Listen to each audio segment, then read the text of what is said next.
அதிகாரம் 12. ரெகொபெயாமை ராஜாவாக்கும்படி இஸ்ரவேலர் எல்லாரும் சீகேமுக்கு வந்திருந்தபடியால் அவனும் சீகேமுக்கு போனான். ராஜாவாகிய சாலமோனை விட்டு ஓடிப்போய் எகிப்திலே குடியிருந்த நேபாத்தின் குமாரனாகிய யெரொபெயாமோ எகிப்தில் இருக்கையில் இதை கேள்விப்பட்டான். அவர்கள் யெரொபெயாமுக்கு ஆள் அனுப்பி அவனை அழைப்பித்தார்கள். அவனும் இஸ்ரவேல் சபை அனைத்தும் வந்து ரெகொபெயாமை நோக்கி, உம்முடைய தகப்பன் பாரமான நுகத்தை எங்கள் மேல் வைத்தார். இப்போதும் நீர் உம்முடைய தகப்பன் சுமத்தின கடினமான வேலையையும் அவர் எங்கள் மேல் வைத்த பாரமான நுகத்தையும் லகுவாக்கும். அப்பொழுது உம்மை சேவிப்போம் என்றார்கள். அதற்கு அவன், நீங்கள் போய் 3 நாள் பொறுத்து என்னிடத்தில் திரும்பி வாருங்கள் என்றான். அப்படியே ஜனங்கள் போயிருந்தார்கள். அப்பொழுது ராஜாவாகிய ரெகொபெயாம் தன் தகப்பனாகிய சாலமோன் உயிரோடு இருக்கையில் அவன் சமூகத்தில் நின்ற முதியோரோடே ஆலோசனை பண்ணி, இந்த ஜனங்களுக்கு மறு உத்தரவு கொடுக்க நீங்கள் என்ன யோசனை சொல்லுகிறீர்கள் என்று கேட்டான்.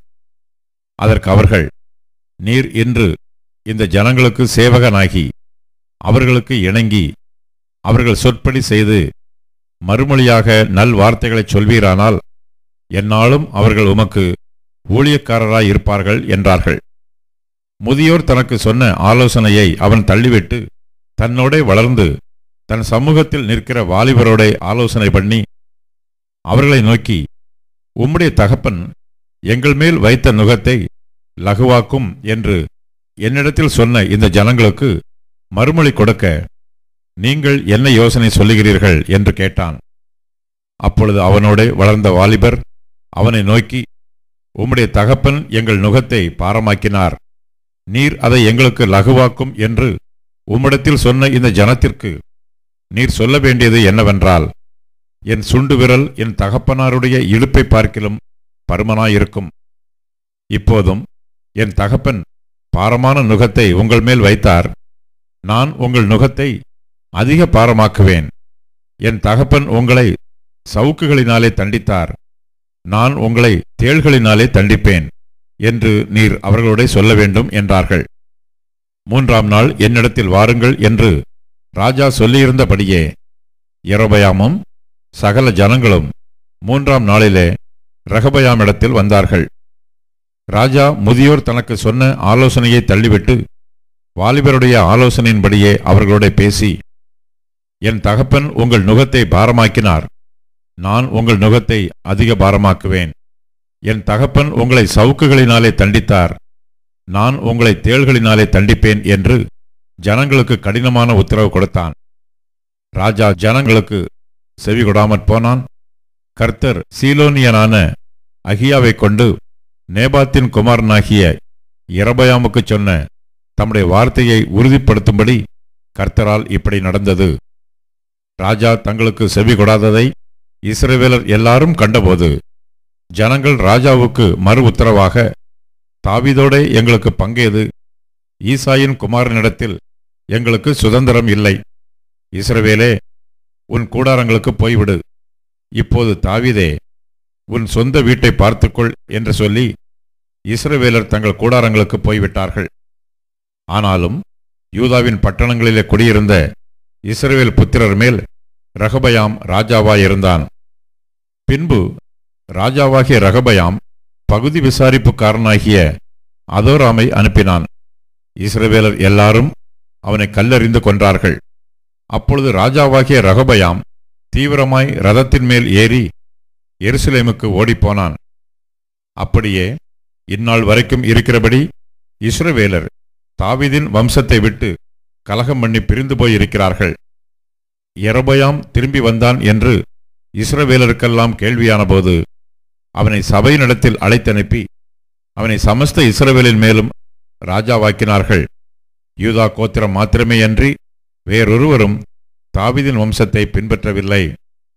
ரெகொபெயாம் எருசலேமுக்கு வந்தபோது இஸ்ரவேல் வம்சத்தாரோடு யுத்தம் பண்ணவும் ராஜ்யத்தை சாலமோனின் குமாரனாகிய தன்னிடமாக திருப்பிக் கொள்ளவும் யூதா வம்சத்தார் பென்யமீன் கோத்திரத்தார் அனைவருமாகிய தெரிந்து கொள்ளப்பட்ட யுத்த வீரர் 180,000 பேரை கூட்டினான். தேவனுடைய மனுஷனாகிய சேமாயாவுக்கு தேவனுடைய வார்த்தை உண்டாகி அவர் சொன்னது, நீ யூதாவின் ராஜாவாகிய ரெகொபெயாம் என்னும் சாலமோனின் குமாரனையும் யூதா வம்சத்தார் அனைவரையும் பென்யமீனரையும் மற்ற ஜனங்களையும் நோக்கி, நீங்கள் போகாமலும் இஸ்ரவேல் புத்திரரான உங்கள் சகோதரரோடே யுத்தம் பண்ணாமலும் அவரவர் தம் தம் வீட்டிற்கு திரும்புங்கள். என்னாலே இந்த காரியம் நடந்தது என்று கர்த்தர் உரைக்கிறார் என்று சொல் என்றார். அப்பொழுது அவர்கள் கர்த்தருடைய சொல்லை கேட்டு கர்த்தருடைய வார்த்தையின்படியே திரும்பி போய்விட்டார்கள். யெரொபெயாம் எப்ராயிம் மலை தேசத்தில் சீகேமை கட்டி அதிலே வாசம் பண்ணி அங்கிருந்து போய் பெனுவேலை கட்டினான். யெரொபெயாம் இப்போது ராஜ்யபாரம் தாவீது வம்சமாய் திரும்புகிறதாய் இருக்கும். இந்த ஜனங்கள் எருசலேமிலுள்ள கர்த்தருடைய ஆலயத்திலே பலிகளை செலுத்தப் போனால் இந்த ஜனங்களின் இருதயம் யூதாவின் ராஜாவாகிய ரெகொபெயாம் என்னும் தங்கள் ஆண்டவன் வசமாய் திரும்பி அவர்கள் என்னை கொன்று போட்டு யூதாவின் ராஜாவாகிய ரெகொபெயாமின் பாரிசமாய் போய்விடுவார்கள் என்று தன் மனதிலே சிந்தித்துக் கொண்டிருந்தான். ஆகையால் ராஜாவானவன் யோசனை பண்ணி பொன்னினால் 2 கன்றுக்குட்டிகளை உண்டாக்கி ஜனங்களை பார்த்து, நீங்கள் எருசலேமுக்கு போகிறது உங்களுக்கு வருத்தம். இஸ்ரவேலரே, இதோ இவைகள் உங்களை எகிப்து தேசத்திலிருந்து வரப்பண்ணின உங்கள் தேவர்கள் என்று சொல்லி ஒன்றை பெத்தேலிலும் ஒன்றை தானிலும் ஸ்தாபித்தான். இந்த காரியம் பாவமாயிற்று. ஜனங்கள் இந்த ஒரு கன்றுக்குட்டிக்காக தான் மட்டும் போவார்கள். அவன் மேடையாகிய ஒரு கோவிலையும் கட்டி லேவியின் புத்திரராய் இராத ஜனத்தில் ஈனமானவர்களை ஆசாரியராக்கினான். யூதாவில் ஆசரிக்கப்படும் பண்டிகை கொப்பாக 8ஆம் மாதம் 15ஆம் தேதியிலே யெரொபெயாம் ஒரு பண்டிகையையும் கொண்டாடி பலிபீடத்தின் மேல் பலியிட்டான்.